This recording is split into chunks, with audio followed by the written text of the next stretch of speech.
hemos pasado por una cosa insólita, una cosa desconocida en la historia de Occidente y también diría que en la de Oriente. Esta cuarentena, su amplitud, pues no se había conocido, pura y simplemente. Aunque la humanidad había conocido epidemias incomparablemente más graves. Pero este paro general de todo este aislamiento, ya me dirás tú, si lo imaginabas siquiera. No, para nada. Pero una pregunta, ¿hay algo bueno en este parón? ¿Tenemos que sacar algo bueno de todo esto? Ahí está. Claro, una persona positiva como yo lo primero que tiene que pensar es eso. Pero por eso te comentaba lo de la perplejidad antes, que no hay que ser ingenuo. Como esto es realmente un asunto nuevo, pues claro, requiere nuevas formas de enfocarlo. Y no son nada fáciles. Yo no las acabo de encontrar, quiero decir, no veo tranquillos aquí.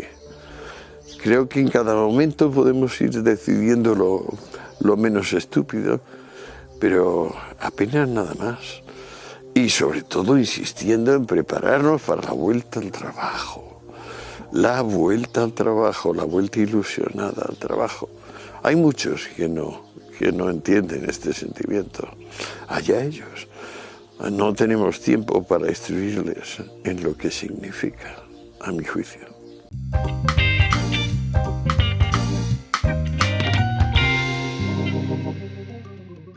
¿Un poquito de filosofía nos hubiera ahorrado esta pandemia? Yo creo que el 1 o el 3 de abril ya metí un mail en la cuenta de Twitter, que luego se reprodujo en la de Facebook, yo creo que en cuestión de 10 minutos, diciendo esta gripecilla nos puede llevar a pasar hambre. Qué cosa más inaudita de falta de previsión, falta de coraje puede estar actuando. Eso fue en abril, fíjate lo que ha pasado desde entonces. Y hasta mis más queridos y respetados amigos de mi edad, de alguna manera se lo creen. De alguna manera les parece bien llevar el bozal este grotesco. De alguna manera piensan que no van a morir. Son gente de 80 años y más, como yo. Y hay una parte de ellos que no ha aceptado que van a morir. Es trágico, pero es que todo el que no acepte que va a morir se va a poner el bozal, amigo. ¿Y tú por qué no has sido corroído por ese miedo? ¿Qué tienes que hacer? Yo que ya está haciendo preguntas que no sé la respuesta. Bueno, pero te habrás preguntado por qué eres de las pocas personas en el mundo que desde abril ya fueron capaces de intuir los acontecimientos. Estoy seguro que hay miles de millones de personas que lo pensaban también, pero no lo pusieron ese día en la cuenta de Twitter. Ya. Pero la verdadera pandemia son personas que tienen una motivación decreciente. Motivación decreciente. Entonces el esfuerzo les cuesta cada vez más. Y esto es muy grave, claro, porque si no hubiera una cosa, digamos, de intemperie y de presión permanente, porque la naturaleza es muy generosa, pero también es muy exigente, pues bien va, pero si no, es que la vida os se dedica a amortizar una buena parte de sus movimientos o desamortiza, y si desamortiza, pues va para atrás, y si va para atrás, pues claro, todo empieza a chillar, porque todo está hecho para crecer. Fíjate los músculos, hay que ejercitarlos y entonces acaba siendo hercúleo. Que no los ejercitas, paralítico. Pero pronto se puede decir lo mismo del alma, que para hacer alma pues tienes que convertir tu ser en haceres, en cosas que vas haciendo, en acciones. Que no lo haces, muy bien, te crees que tal, pues te conviertes en nada, te disuelves, te conviertes en un alma débil, blandiblub, invertebrada. De lo que veníamos, de lo que veníamos a hablar, de la verdadera pandemia. Y es esta invertebración. Pero la invertebración viene justo de la molicie, viene como fruto de que de alguna manera se ha acumulado el trabajo tan fructíferamente que las almas han podido darse una útil importancia personal que las ridiculiza. Porque el problema de la importancia, digamos, de la juventud actual es que es ridícula. No es que haga daño a nadie, no, es que es ridículo, entonces duele como el que está haciendo el ridículo, le duele a ella misma y mucho. De Molière nos queda de una comedia, si no me equivoco, El amor médecin, el amor medicinal, la frase, no nos importa que nos llamen malos, pero sí que nos llamen ridículos. Y entonces ridículo significa ser expuesto al escarnio de los demás, ser expuesto al desprecio, sufrir la erosión del desprecio. Porque hablamos un poco de filosofía, un poco de entendimiento de filosofía de la ciencia, lo que se puede prever y lo que no, un poco de historia para saber qué otras pandemias o gripes ha habido en la historia de la humanidad o las pestes. Nos hubiese salvado de todo esto, pero parece que en los colegios e institutos ya no se enseña filosofía, no se enseña lógica, apenas se enseña historia. Claro que no. Y tú en el libro, en un momento dado, dices, si esto se enseñase en una Eso sí escuela... que me preocupa enormemente. O sea, la pérdida del legado, o sea, la distorsión de los conceptos me preocupa muchísimo. Es decir, me da rabia, daría la vida para evitarlo. Pero bueno, has dado este libro para intentar evitarlo y que algunos lo vean, pero Más, daría la vida física. ¿Y crees que creo que es una aventura, o sea, crees que es revertible en algún momento? ¿Crees que el péndulo deberá ir a que al final se aprenda algo más? Y digamos, ¿crees que, porque es que es muy preocupante también, hay miles de profesores de institutos de universidad de filosofía, de lógica que están ahí? Me da mucho miedo, confieso, la enorme virtualidad, la enorme cancha que tiene el miedo mismo. Yo no tengo miedo. Sí tengo miedo a muchas cosas, por ejemplo a esto, al ataque de miedo, pero es un ataque de miedo de los demás. Y le tengo miedo porque se van metiendo en la ruina sin darse cuenta, les lleva esa absurda creencia de que ellos, ¿para qué van a plantearse el morirse? No, sí, no le pueden sacar ningún tipo de ventaja a estar preparados para, bueno, y ahora va a venir como derrame cerebral, infarto, tal, no. Eso no forma parte de la vida. Claro, de hecho el libro de artículos, la recopilación de artículos se tituló Frente al miedo, precisamente para intentar contar eso. Pero, por ejemplo, Antonio, leyendo Hitos del Sentido, toda tu obra en general, pero en Hitos Sentido en particular, si uno lee con profundidad, por ejemplo, sabe distinguir verdad de precisión, ciencia de cientifismo, es decir, escuela de... Bueno, esto a lo mejor también nos hubiera ayudado para reinterpretar las estadísticas del COVID, esto de que cada muerto se va justificando día a día, de entrar en la paranoia, de no saber realizar una interpretación compleja de los datos estadísticos, de creer que el número habla por ti. En Pitágoras, en el apartado de Pitágoras, hablas claramente sobre ese tema. Son números mágicos. Por ejemplo. Aquí, por ejemplo, toda la ecuación falsa de que es muy virulenta y muy transmisible y muy, además, capaz de mutar la enfermedad. No quiero hacer caso del único dato que no es mistérico ni mágico y que es definitivo, que la incidencia de mortalidad de esta enfermedad por ahora es el 0,04. La humanidad está acostumbrada a epidemias de más del 50%. Por favor, ¿qué diferencia hay entre el 0,04 y el 50%? Hágame los números. Podemos calcular ahora mismo. Haz los números.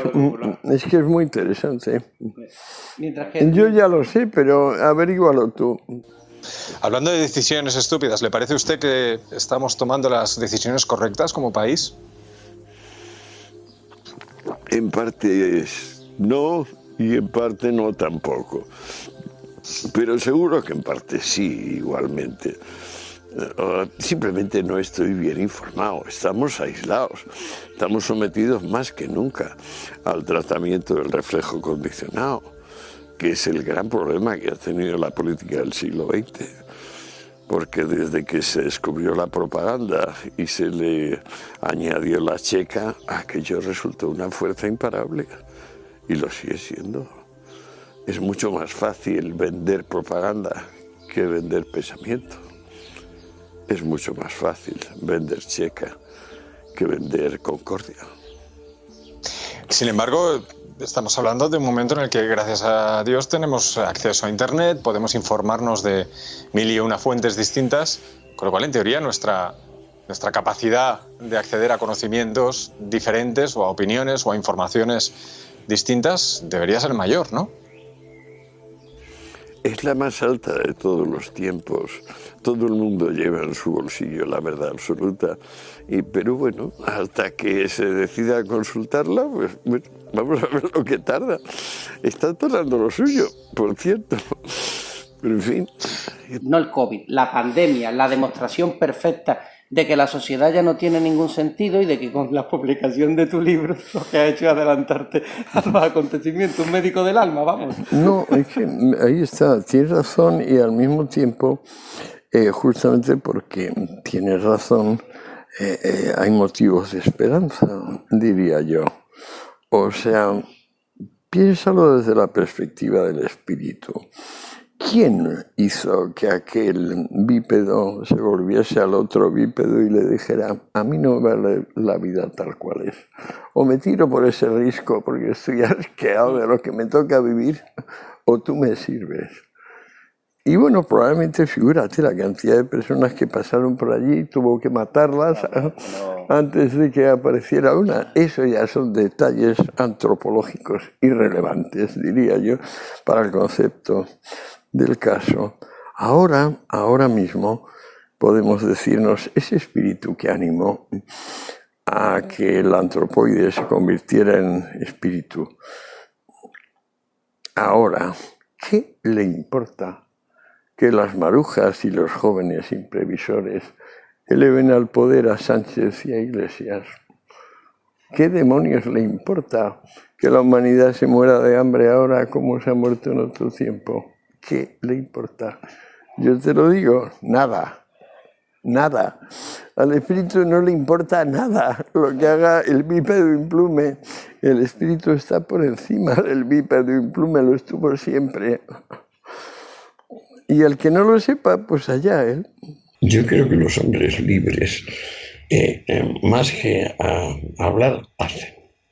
Entonces, en este caso, ¿hacer qué? Pues mira, hacer es lo contrario de ponerse a profetizar, de ponerse a definir qué es lo que ha pasado o qué va a pasar. Hacer es estar muy atento. Y cuando te preguntan, poder contestar algo que sea veraz y al tiempo pertinente. Pero eso es imposible si tu actitud es otra que la observante. ¿Me explico? Sí. Entonces ahora los hombres de acción, a mi juicio, tienen simplemente que esperar. Y en cuanto haya un resquicio de posibilidad, lanzarse. ¿Lanzarse a qué? A que la próxima elección no termine como las dos anteriores. Esa es nuestra meta inmediata. Que la vida nos imponga luego unos rigores adicionales tremendos de pérdida de capacidad adquisitiva, etc. Por este periodo, la huelga general voluntaria que hemos cultivado, bueno, yo creo que es muy honroso que hayamos hecho la cuarentena porque revela un sentimiento de compasión humana fuerte, como debe ser. Lo que pasa es que, evidentemente, seguir pasándonos este camino es quedarnos rezagados. O sea, la naturaleza nos ha sobrepasado. Y luego, claro, es absurdo llorar ante una cosa que uno mismo ha creado. O sea, eso no puede ser, eso no tiene sentido. ¿Quién puede decir esto a nivel general? Pues en un grado, en una perspectiva del gobierno.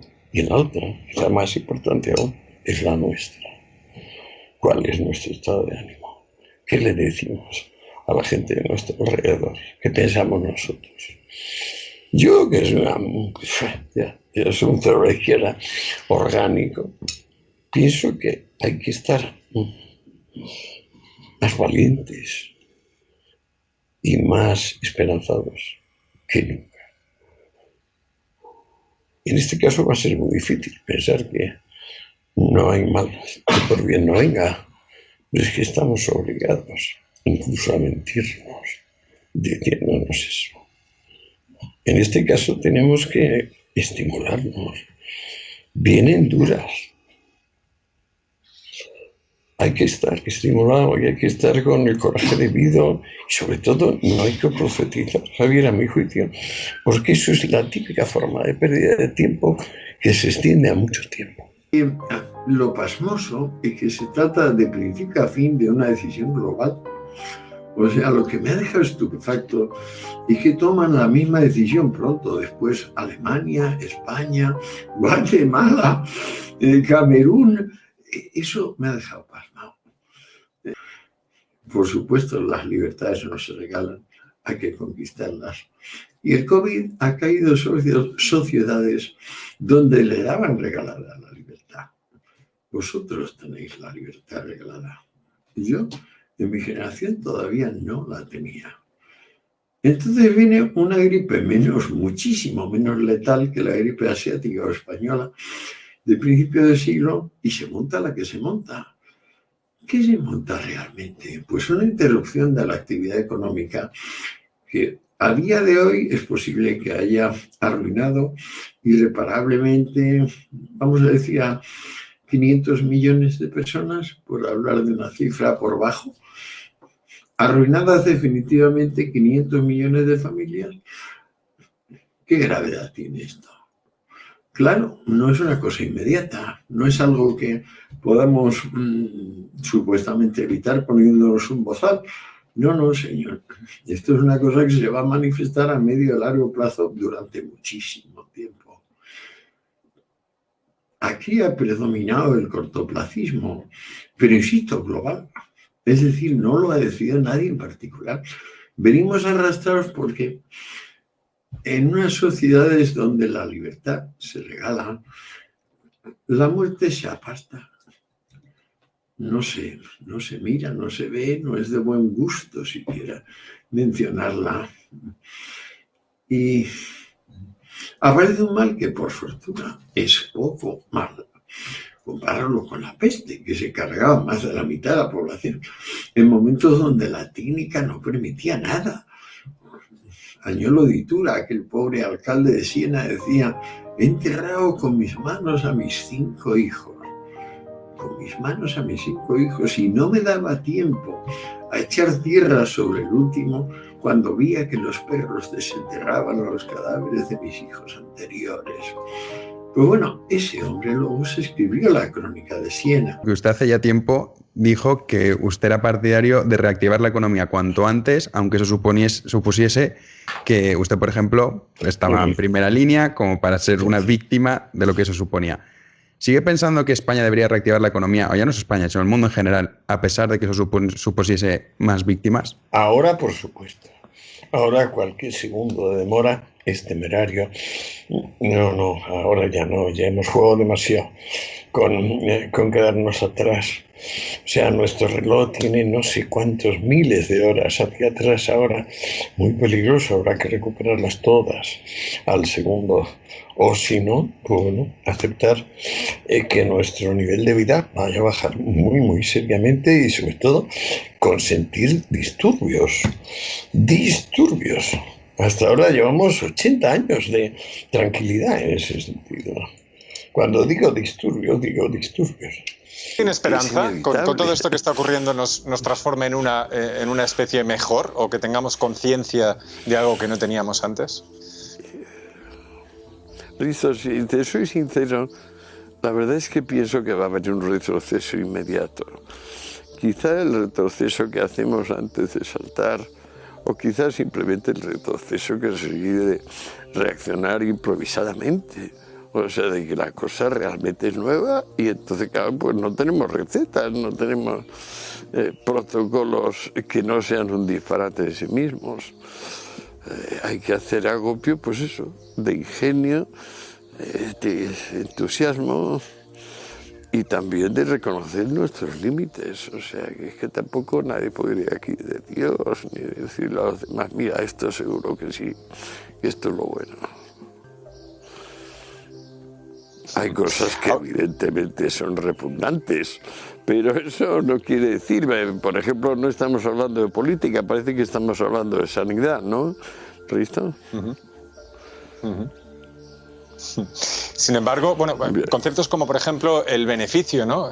Que el otro día hablábamos con otro filósofo que nos decía que igual había que revisitar o reformular esos conceptos, ¿no? Que el beneficio ya no es tan solo económico.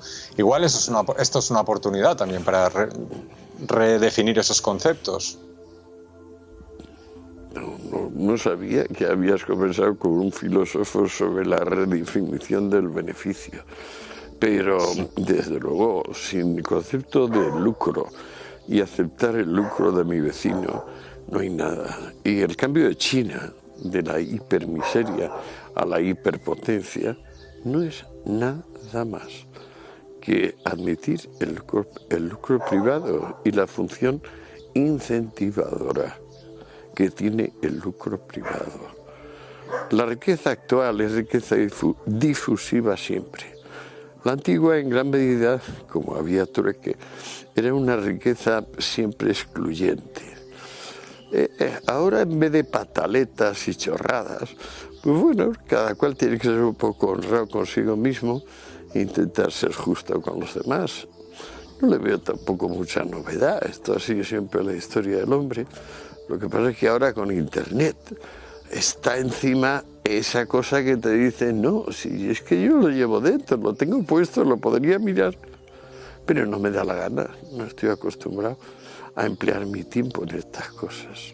¿Usted cree que hay que lanzarse a la calle a manifestarse cívicamente como está proponiendo, por ejemplo, Vox, aun sabiendo que nos pueden multar, aun sabiendo que nos pueden arrestar? Porque está claro que el gobierno quiere prohibir el derecho a la manifestación. De hecho, ya ha prohibido Yo esperaría unos días para eso, porque es que noto que hay cambios, pero no soy capaz de expresarlo porque tampoco se han producido, pero lo siento intuitivamente.